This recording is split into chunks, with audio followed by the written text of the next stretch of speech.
Hey, this is Darius for Ancient Rome Live.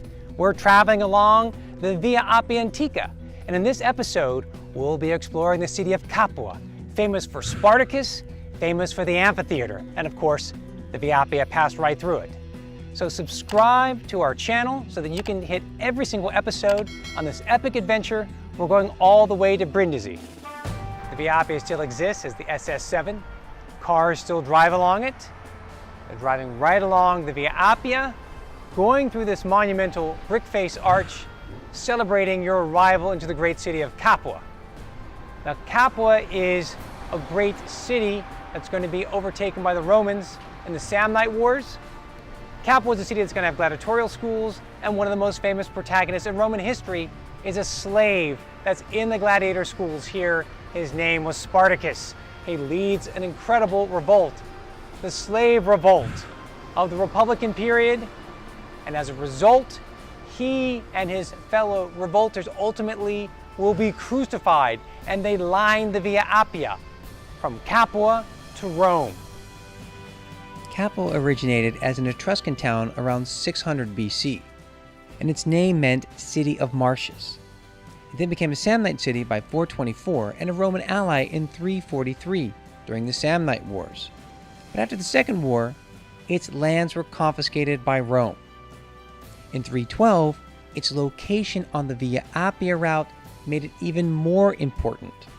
And during the Second Punic War, at the beginning, it was one of the strongest cities in Italy, a rich and powerful autonomous city that gave lots of soldiers to Rome.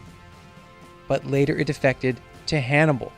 And afterwards, the city was taken by Rome in 211, the magistrates killed, and the city became part of the Ager Publicus of Rome.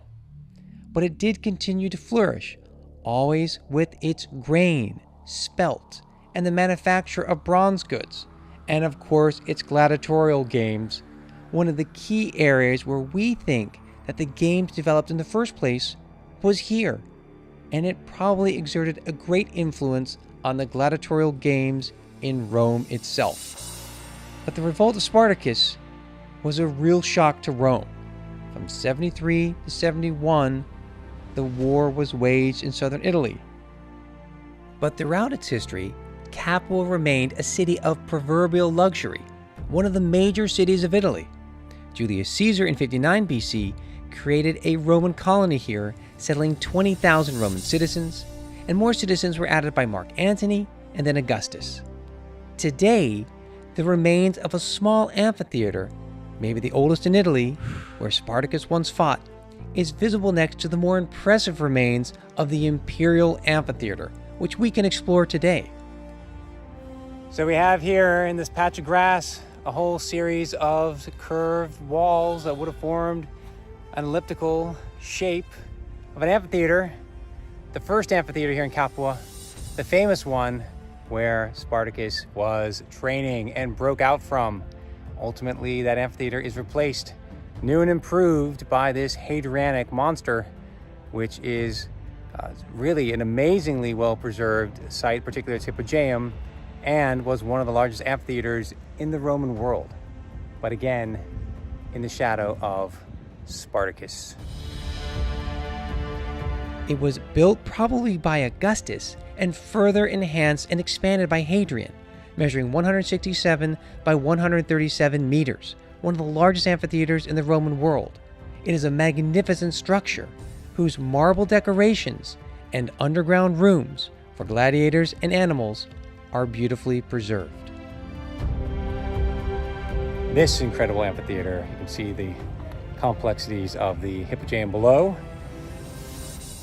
was very close in its original preserved form to the scale and size of the Colosseum in Rome.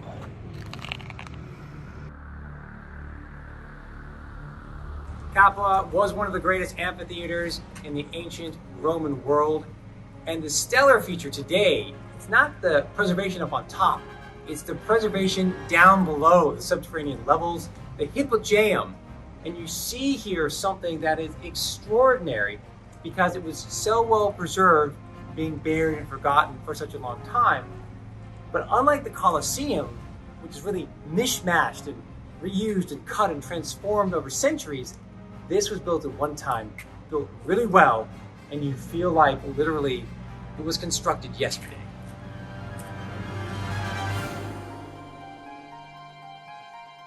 The local museum contains a wide variety of marble decoration from the amphitheater that attests to its prominence.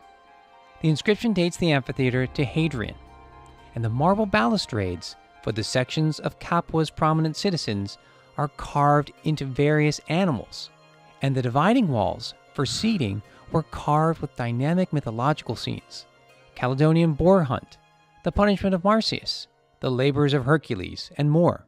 Each outer archway was marked by the head of a deity. In contrast, the arcades of the Colosseum were marked with individual Roman numerals. Such were the incredible decorations of the amphitheater of Capua along the Via Appia. Thanks for joining us on Ancient Rome Live.